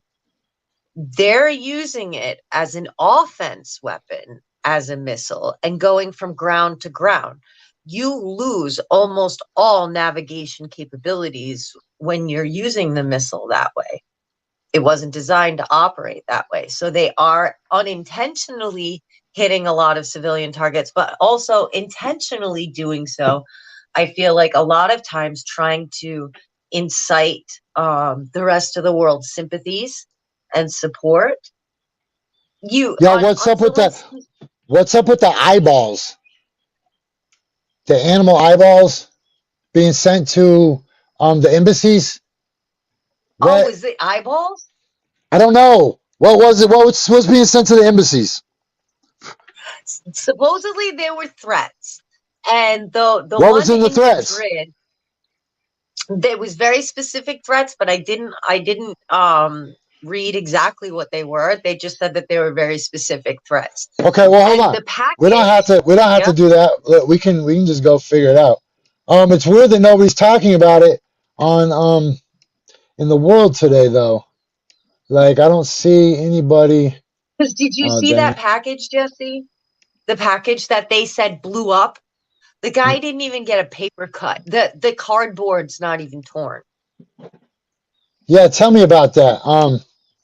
Ukraine It's ridiculous. embassies. Ukraine embassies. There's okay, hold on. package. There's a photo of the package, and it's got like a 1 marker next to it, and it's yes. Look. Sorry, I was right. I know people are like, Jesse, why would you mention the animals if you didn't know? But because I trust my brain. Look, more than a dozen letters containing explosives or animal parts have been sent. Sorry, Heather. I have a really bad habit of interrupting people. Oh no, I didn't know that.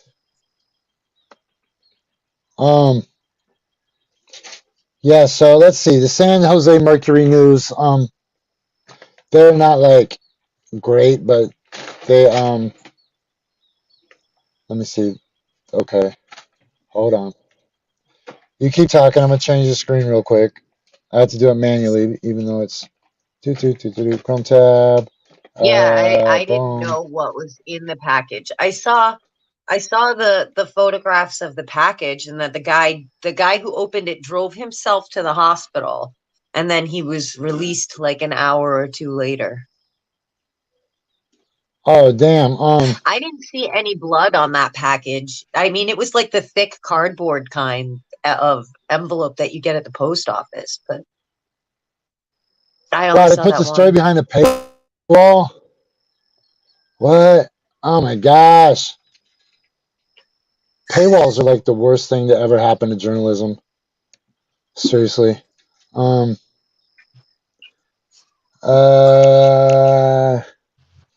hours ago. Hey, you know where's the dumbest place on the internet? Is Quora. Huh. Quora. You know Quora? It's a website where people ask questions and then other people answer it. Man, somehow I end up getting alerts from those people, and it's crazy how much misinformation they feed to people. Like, they're probably one of the number one disinformation sites right now that you could go find. You know who's the worst? The New York Times. If you get your news from the New York Times, you're dumb as shit. So look, I give you a ton of examples why the New York Times is dumb as shit. All right, I could, but the other day I saw that somebody said the New York Times said that the Wright brothers would never be able to fly in like 10,000 years or a million years or some shit, and I was like, that can't be true. Hold on, Luke. Look, I'll let you guys watch. Anyways, it's true. The Wright brothers, you know, the people who invented space flight, right? Yeah. Watch. I'll show you. I couldn't believe it. Like, those dudes have been wrong about fucking everything for Wright brothers, New York Times. Watch this. Oh, what?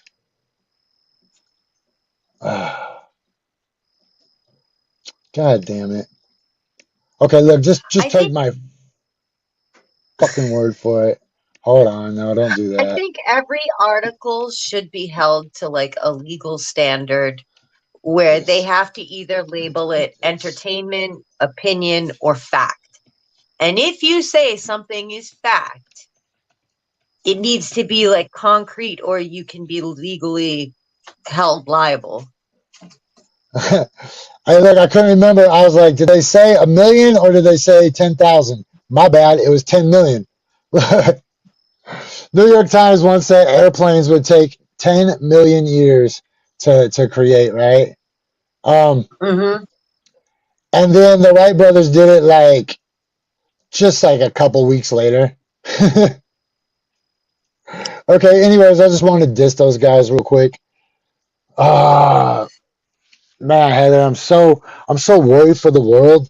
Like all of these people are just stuck right on top of each other, just consuming bad information and having corrupted values and chasing the laser like cats and having no critical thinking skills and not requiring any critical thinking skills.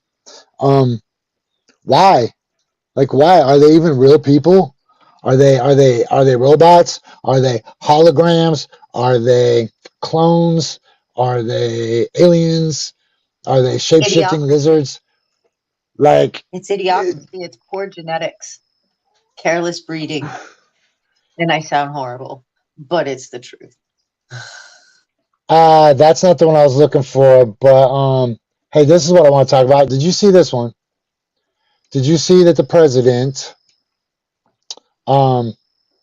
dropped off 5 rental cars after, I think they're in like Nantucket, maybe Martha's Vineyard. I'm going to go with Nantucket. So, well, look, I'm serious. So they dropped off, it was like at a Hertz maybe, and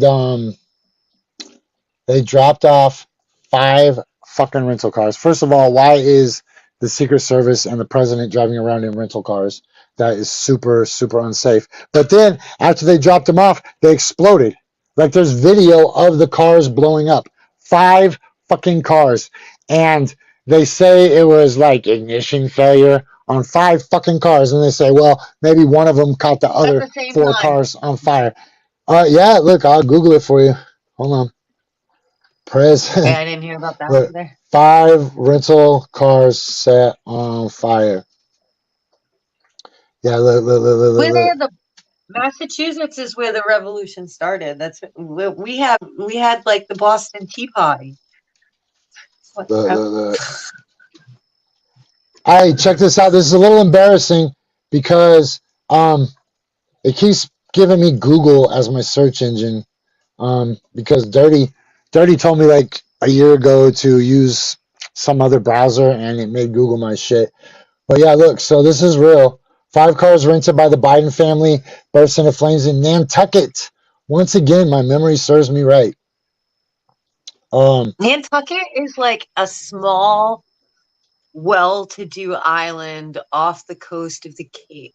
Like it's Martha's Vineyard is nice and like upper class, but Nantucket's even a step higher than that. Look, boom, there's yeah, that's there's stuff some of the video. Don't just happen on Nantucket. Look, 5 cars at the same time caught on fire on video at 5 o'clock in the morning after the president and his family dropped off these cars. Now, I don't know who the president was with, but depending on what family members he was with, maybe they lost a crack pipe in one of them, and they didn't want to. Yeah, the timing of the fires is a little odd. Like, who would expect the president to be in the car at 5 o'clock in the morning? Hey, so you know about this now? Oops. Not that. Hey, this is some major shit, though. New York mayor plans to hospitalize mentally ill people involuntarily. That's not the one I was looking for. Or how about this one? Portland police finally won't use flashbang rubber balls anymore for crowd control. Boy, that shit hurts. Yeah, that shit hurts, let me tell you. Oh, my gosh. Plus, I've I seen never got people. hit, but at camp, the guys wanted to make a like a protective vest for me out of phone books because they said if I got hit, it would break my ribs. They shouldn't be using those. A dear friend got one wedged in his helmet in Portland. So it's cool that we were able to do that. Yo, do you know this is going on? Boom. You see this?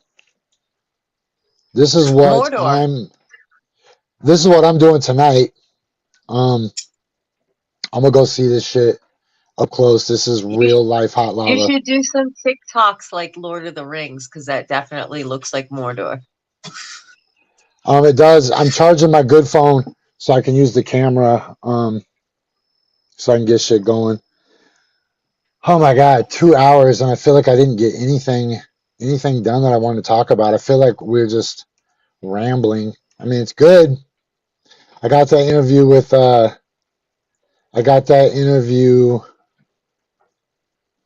Whoa, there's a good question. Oh, the Twitter's not up.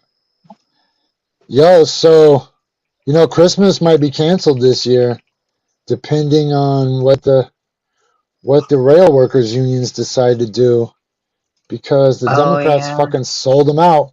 The Dems sold them out, and so look, this is a good question for the president. Boom. Whoa. Okay. Yo, this is my current presidential favorite, Tulsi. Everybody's mad at Tulsi, which means that She's all right. yeah. Oh my gosh, just go to Twitter, you guys, and just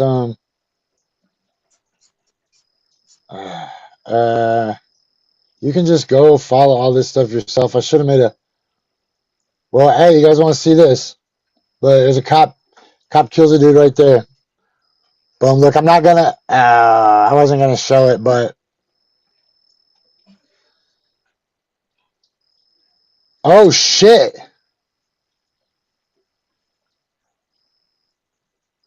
Yo, son.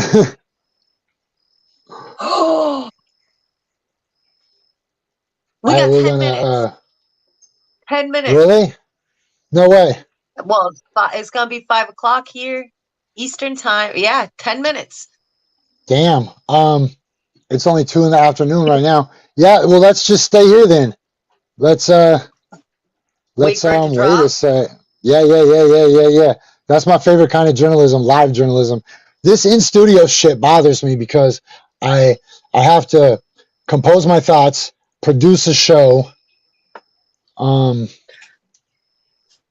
direct the show, write the jokes, and I'm trying to do it all at one time. So I like it better when the action's just flowing, and then I can just counterpunch off the action. But when I'm asked to generate So the now action, the question is, was it let's see. being suppressed by Twitter on their own accord, or was it being suppressed by Twitter due to our government telling them they needed to? That's the Because thing. That's that what happened to Zuck. Yep. Zuck even said it on the Joe Rogan show. What's crazy is this is big news to people that give a fuck about the world. But if I went like on my Facebook right now and was like, "Yo, guys, Elon Musk is about to tweet," they'd be like, "Did you know Elon Musk got his money from apartheid era emerald mines? Do you know that Elon Musk didn't actually invent Tesla? Do you know that?" Like, man, fuck, just lean back. Understand that just bringing something else up into the conversation does not invalidate the point and principle that's being brought up in the discussion. Like bringing up a what about or what about it doesn't work. One wrong doesn't make the other right.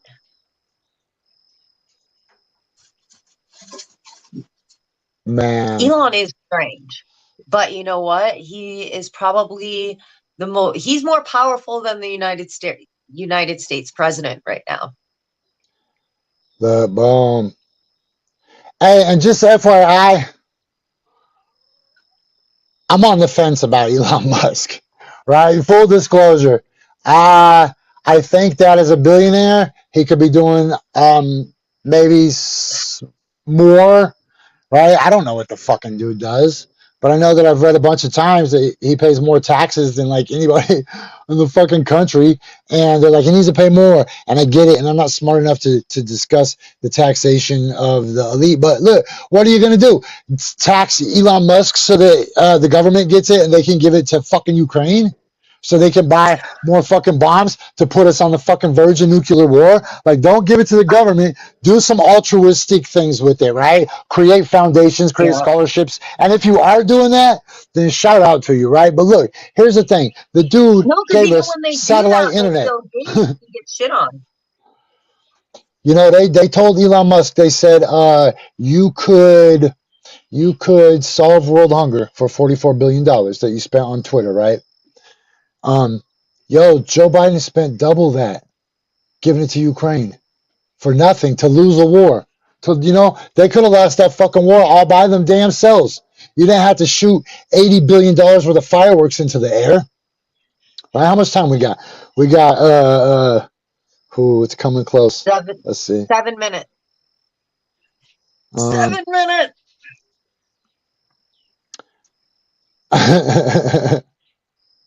There's a good tweet. You should get great coverage from CBS News in about 3 years on this. Bated breath. Look, this dude, John Cooper, swear to God, biggest fucking loser on the entire internet, man. Seriously, the biggest fucking loser. I thought it was Rob Reiner for a long time, because all he does every day is go on and say, today Trump is going to jail. All right. But no, seriously, this John Cooper dude is the biggest fucking loser. Watch. Now back to the real problem of Nazi hate speech on Twitter. All right. Look. Elon Musk is literally going to explain to us how the government influenced social media to hide some incredible corruption that's going to put us on the verge of nuclear war. And this fool says, oh, so boring and predictable, Elon. Watch, he's going to get served. This is going to go down in history as a worse time than the Cuban Missile Crisis. I think that, especially during the time, one, when the pipeline blew up, and then two, when that missile, which was fired by Ukraine, went over the border into Poland. I think in the first 10, 15 minutes of that happening, we had some real worries behind the curtain going on. I'm sorry that I'm smiling. It's just so crazy how dumb these people are. These people are literally saying that they don't want to know. Why would we want to know that? Why would we want to know that? Oh, God, look.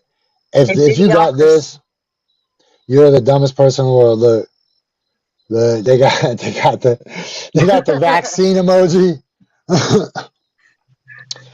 I think the first emoji is a pregnant man. I don't know. I don't know why you would. I think so. Why would you? Those are all political statements, right? So when I was participating in some of the pro-choice rallies over the summer, and one of the things that upset me, and I stopped going, was one of the emails they sent us to prep us for the march. They told us not to make any signs that said that we were marching for women's rights, because it's not just women who give birth, and that we want to be inclusive. So we should say birthing people's rights. And as a woman, I took that personally. Like, I'm not a cis female. I'm a female. No, I don't know. If there's definitely a fucking lane for me to stay out of, it's that conversation. But I'll provide you a platform to say whatever the fuck you want. I found it hurtful, like to stand up for my reproductive rights as a woman, and to be told like that in order to be all inclusive and to make everyone else feel comfortable, that we should use the term birthing people's rights. And as a woman, it makes me feel like they're trying to like diminish our identity in a way. Because then what happens to the word woman? You know, what does that even mean? Man, these It people, upset me. look, these people literally do not want to know the truth about Hunter Biden. Look, who is Hunter Biden? He's a private citizen. He never served in the government. Why don't you do a Q&A on Ivanka? Look, yes, do a Q&A on Ivanka, but that doesn't stop. His daddy got him no jobs, no favors. Well, have you ever seen the fucking story where Joe Biden is bragging and laughing about how he went? Okay, there was the head prosecutor in all of Ukraine was investigating corruption within Burisma, which is the company that Hunter Biden worked for, right? He no longer worked for them, but that company was being investigated, right? So Joe Biden was supposed to go bring those dudes like $1 billion. And he went over there and found out that his son's company was being investigated. And so he called the president and told them that if they didn't fire the lead prosecutor, then Biden wasn't going to give them the $1 billion that their country so desperately needed. And he's laughing about this story. And he's like, I told him, I got a plane to catch, Jack. I'm out of here. And sure enough, then he gets a email or a text or whatever. He gets a text or whatever that says, yeah, it's done. That dude's fired. You know, this goes a long way back. This is a long, complicated Good old boys. situation that's been corrupt for a long time, but it's only just now coming to a head. So we're approaching like 1 minute. I hear you, Joe. Yes, this is it right there. This is what we want to know. This is just wondering, was the FBI involved? That's what everybody wants to know. I guess we'll know soon. Oops. Elon's page is about to blow up. This will be awesome. It will include a live Q&A. Yeah, so we got to go find it. Okay, there's Elon Musk's page. I know people are like, oh my God, you're following Elon Musk? Dude, hello. Okay, we'll carry it live. Whatever he says, we'll carry it. A live Q&A? We'll include a live Q&A. Let's see where to find that. Don't take any questions from Arkansas. Boom, boom, boom. How do we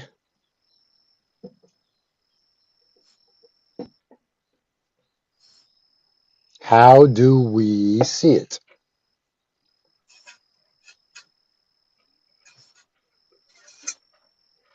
Look at these people.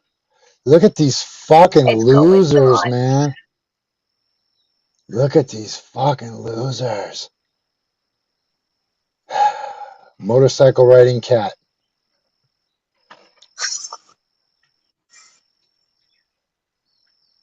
Look, did you know? What an idiot. Would it be under media? No.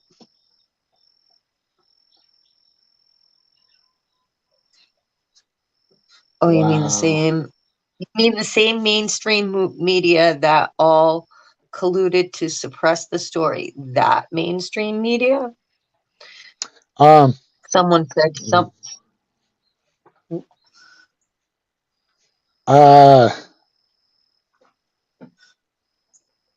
They already hate him. He don't care. Yeah, he don't care. Not a single He fuck. doesn't care.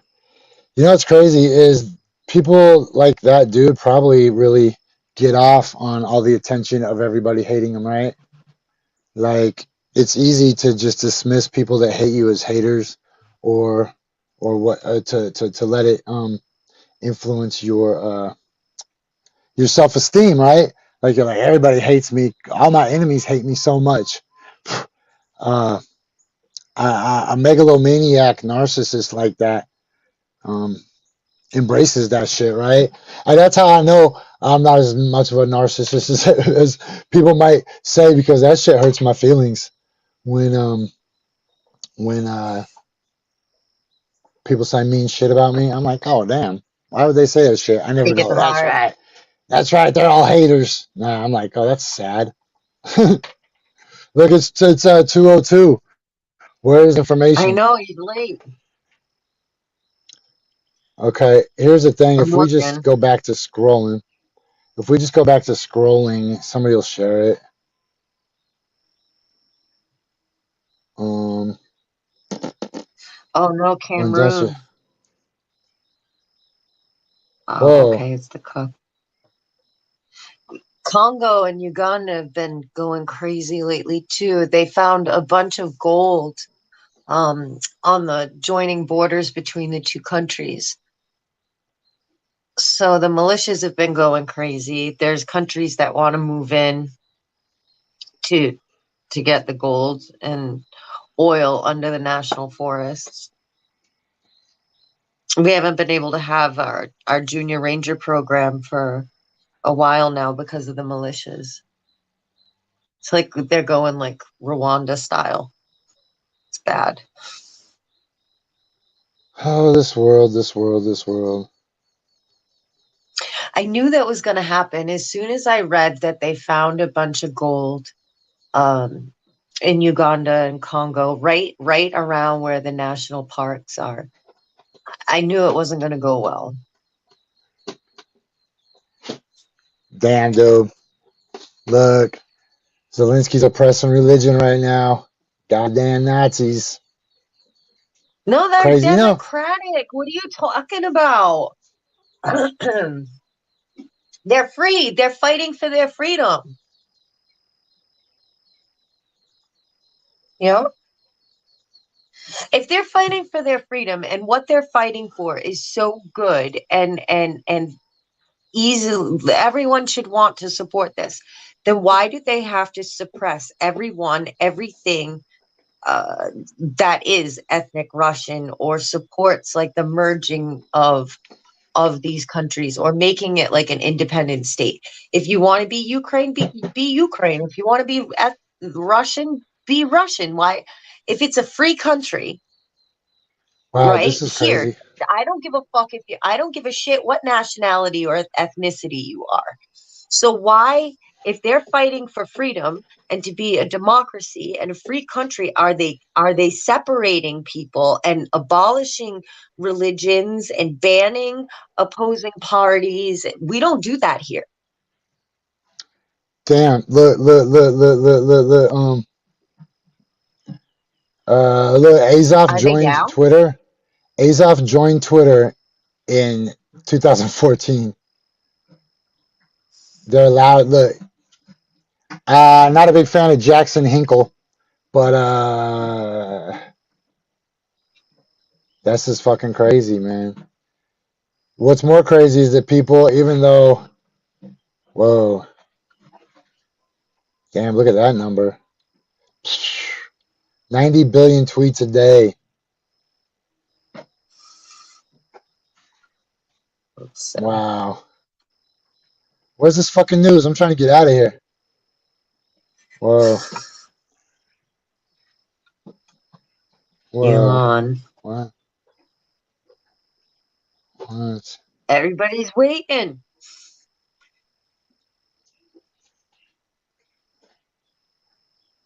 Let's fucking go. You reading the comment? Yeah, I'm just kind of scrolling. I forgot I was on the air for a sec. I'm waiting. I'm looking. Hey, isn't that crazy that there's a dude named Anthony Blinken? But if you just call him A. Blinken, then his name's Abe Lincoln. Abe Lincoln. Okay, it's now 2:06 Hawaii time. No, West Coast time. 2:06. That means it's. He said ET though. He said Eastern time. This will be awesome, including a. Damn. Man. Yo, let's this is gonna still take hours. Let's let this develop. Let's not do this live on air. This show's already been 2 fucking hours. There's some truck driver listening to you. Still got like 6 hours left to go. Yeah, so look, if anybody wants to follow along with this, it's really easy. Just twitter.com/Elon Musk. Like, it's super easy. Look, I'll show you.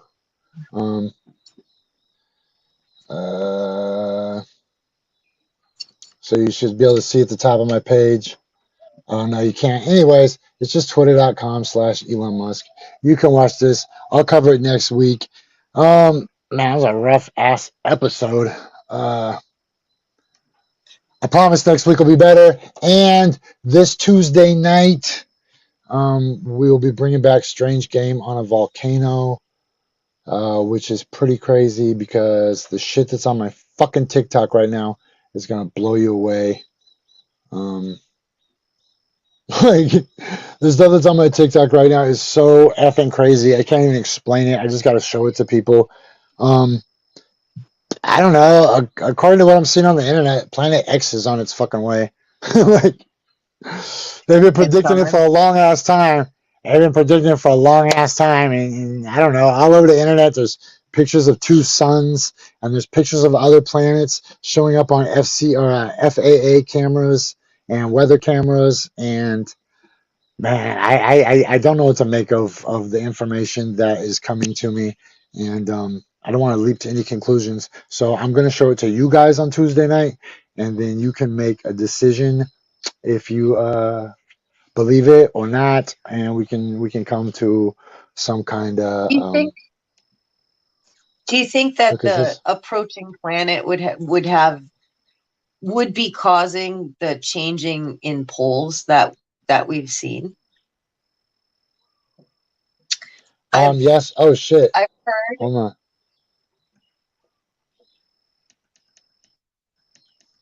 Oh, I thought.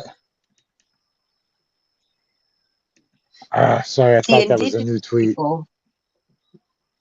The indigenous people who live like in the northern and southern Arctic for the past couple of years have marked like a change in their sun setting and rising times, and a change in like what they would usually expect for like seasonal times. And they've said that they think that the poles have shifted. If there was a significant gravitational pull. Yeah. Here's the problem with shifting poles, and we'll actually talk about this on Tuesday. The problem with shifting poles is it's like it goes and goes, and then once it passes the tipping point, it drops, right? So it's slow, and then fast once it gets to the other side. If that makes sense, once it builds some inertia and some momentum. Yeah. Man, doing this show is hard. Like a roller coaster. Okay, let's get out of here, Heather. I'll see you in the Facebook Messenger or Twitter Messenger or wherever you're at. To everybody else, I'm sorry that look, I didn't even put any of these little bottom ticker things on today. Yeah, all right. Anyways, 5,000 G's. Oh, I'm supposed to play the little outro. Bye, Heather. Hold on, I gotta play this little. We're not gonna play the whole thing, but. I was gonna win all day. I was gonna win every day. I was gonna win all day. I was gonna win. I'm a champion, shining like a diamond. Call me Rocky, Muhammad Ali. On your box of weed.